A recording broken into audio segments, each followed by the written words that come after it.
ഏൽപ്പിക്കുമെന്ന് പരിശുദ്ധമായ ഖുർആൻ അസന്നിഗ്ധമായി പ്രഖ്യാപിക്കുമ്പോ, പ്രിയപ്പെട്ട സഹോദര, എന്റെ പ്രിയപ്പെട്ട ചെറുപ്പക്കാരെ, ഹൃദയ കരളിന്റെ കഷണങ്ങളായ യുവാക്കളെ, സംശയിക്കരുത് ആ വിഷയത്തിൽ. അങ്ങനെ ഒരു ജീവിതം നമുക്ക് വരാനുണ്ട്. ആ ജീവിതത്തിലേക്ക് അല്ലാഹു വിളിക്കുമ്പോ കർമ്മങ്ങൾ മുഴുവനും ഹാജരാക്കണം. അതിനാ രണ്ട് മലക്ക്. ആ മലക്കിന്റെ പേരെന്താ അറിയില്ല. റഖീബും അതീദും അലൈഹിമസ്സലാം. രണ്ട് മലക്ക്. ഈ മലക്കുകൾ എന്താ ഇപ്പൊ ചെയ്യുന്നത്? നന്മ കാണുമ്പോ എഴുതും, പിന്നെ തിന്മ കാണുമ്പോൾ എഴുതും. രണ്ടുപേരും എഴുതിക്കൊണ്ടിരിക്കുക. ഇതൊക്കെ ഉണ്ടാകുമോ? എന്താ ഉണ്ടാകാത്തത്? ശാസ്ത്രം അങ്ങോട്ട് വളരട്ടടോ. എല്ലാം നമുക്ക് ദീന് മുഴുവൻ നമുക്ക് ശാസ്ത്രീയമായി തെളിയിക്കാലോ. യുഎഇയിലൊക്കെ പോയാൽ നിങ്ങൾ കണ്ടിട്ടില്ലേ? ഇവിടെ അത്രയും വന്നിട്ടില്ല. ക്യാമറ വന്നോ? ഇവിടെ റോട്ടിൽ വന്നു, അപൂർവ സ്ഥലങ്ങളിൽ ഇല്ല. യുഎഇയിലൊക്കെ സ്ഥിരം ക്യാമറയാ. റോട്ടിൽ അനങ്ങിയാൽ യുഎഇ, മസ്കത്ത് പോലത്തെ സ്ഥലങ്ങളിലൊക്കെ പാതി രാത്രിയിലാടേലും മലക്കെഴുതുമെന്നല്ലേ സംശയം. ഇപ്പോ രണ്ട് മലക്കുണ്ട്, അവർ റെക്കോർഡ് ചെയ്യുന്നു. യുഎഇയിലൊക്കെ വണ്ടി ഓടിച്ച്, ഒമാനിലും ഒക്കെ വണ്ടി ഓടിച്ചാൽ എഴുതാം 70 സ്പീഡ്, 100 സ്പീഡ്. ആദ്യമേ ഒരു ബോർഡ് ഉണ്ടാകും, ഈ റോട്ടിൽ 100 പാടും. തൊട്ടപ്പുറത്ത് കാണും ക്യാമറ. അന്ന് 110. അവൻ തിരിഞ്ഞു മറിഞ്ഞു നോക്കുമ്പോ പോലീസുള്ള പട്ടാളമില്ല, മലക്കുമില്ല, ഒന്നുമില്ല.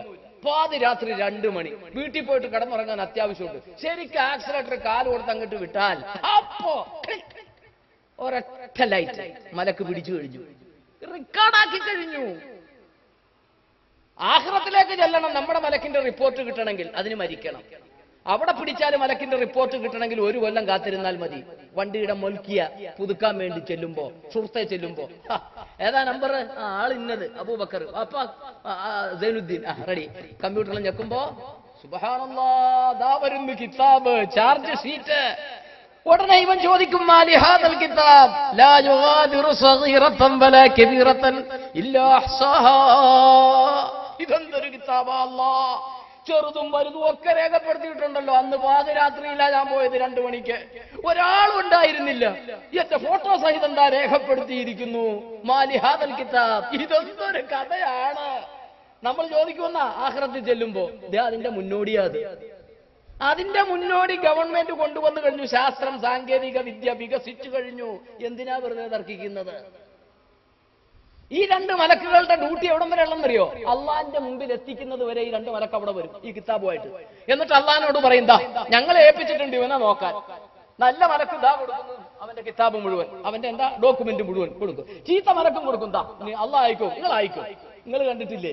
നമ്മൾ KSRTC-യിലൊക്കെ കയറുമ്പോ ഒരു പ്രതിയുടെ കയ്യിൽ ഇങ്ങനെ ആമം വെച്ചിട്ട് 2 പോലീസുകാര് തോക്കും പിടിച്ച് രാവിലെയൊക്കെ KSRTC ബസ്സിൽ കാണാം. പ്രത്യേകിച്ച് തിരൂരേക്ക്, നമ്മുടെ തൃശ്ശൂരേക്കൊക്കെ പോകുന്ന വണ്ടി സെൻട്രൽ ജയിലിലേക്ക് കൊണ്ടുപോകുന്നതാ.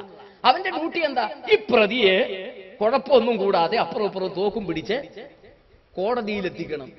അവന്റെ കയ്യിൽ ഇവന്റെ റെക്കോർഡും ഉണ്ടാകും. ആ കോടതിയിൽ ഇത് എത്തിച്ചു കഴിഞ്ഞാൽ പിന്നെ പോലീസുകാരന്റെ ഡ്യൂട്ടി തീർന്നു, അല്ലേ? അത് തന്നെ പരിപാടി മലക്കിന്റെ. അള്ളാന്റെ അടുത്തേക്ക് അങ്ങ് എത്തിച്ചു കൊടുക്കുക. ഇവിടെ ചെയ്യുന്ന പോലെ ഇച്ചിരി ഉപരിയാന്ന് കൂട്ടിക്കോ. എന്തിനാ വെറുതെ തർക്കിക്കുന്നത്? ഇങ്ങനെ എല്ലാ സംഭവങ്ങളും നമുക്ക് ശാസ്ത്രീയമായി തെളിയിക്കാൻ കഴിയില്ല സഹോദരന്മാരെ.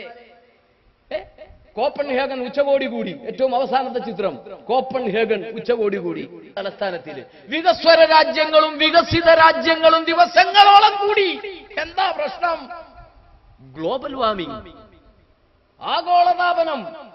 ലോകത്ത് പ്രശ്നം വരാൻ പോകുന്നു. അല്ലാഹു തആല ഓസോൺ പാളികൾ നിശ്ചയിച്ചത് ഈ ലോകത്ത് ജീവിക്കുന്ന ജീവജാലങ്ങളുടെ സംരക്ഷണത്തിന് വേണ്ടി. അതിന് വിള്ളൽ സംഭവിച്ചിരിക്കുന്നു. ശക്തമായി സൂര്യപ്രകാശം അതിലൂടെ താഴേട്ട് വരുമ്പോൾ മഞ്ഞു മലകൾ ഉരുകുന്നു. ജീവജാലങ്ങൾക്ക് ജീവിക്കാൻ പറ്റാത്ത ചൂട് വരുന്നു. സസ്യങ്ങൾ ഉണങ്ങിപ്പോകുന്നു. ജന്തുക്കൾ ചത്തുപോകുന്നു. അതിന് പരിഹാരം എന്തുണ്ട്?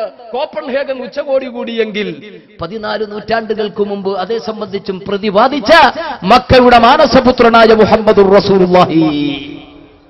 ഞാൻ പറഞ്ഞത്, ആകത്തുക പറഞ്ഞത്, ഇസ്ലാം വിമോചനത്തിന്റെ കർമ്മശാസ്ത്രപരമാണെന്ന് നാം പറയുമ്പോ നമ്മൾ പലരും മനസ്സിലാക്കിയതുപോലെ മയ്യത്ത് മരിച്ച വീട്ടിൽ ഓതാനുള്ള ഒരു ഗ്രന്ഥം മാത്രമാണ് ഖുർആൻ എന്നാണോ?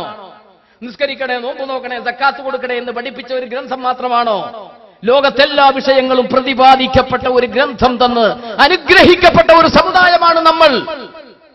ആ ഗ്രന്ഥം കൊണ്ട് ലോകത്തുന്നതന്മാരായ വൈജ്ഞാനിക ഗോപുരങ്ങളായി വികസിച്ചിരുന്ന ഒരുപാട് ഉന്നതന്മാരുണ്ട്. നാമൊക്കെ വിറക് വെട്ടികളും വെള്ളം കോരികളുമായി അധപ്പതിച്ചു പോയി എങ്കിൽ ഇസ്ലാമിനോട് നമുക്ക് കൂറില്ലാത്തത് കൊണ്ടാണ്. അതുകൊണ്ട് വിമോചനം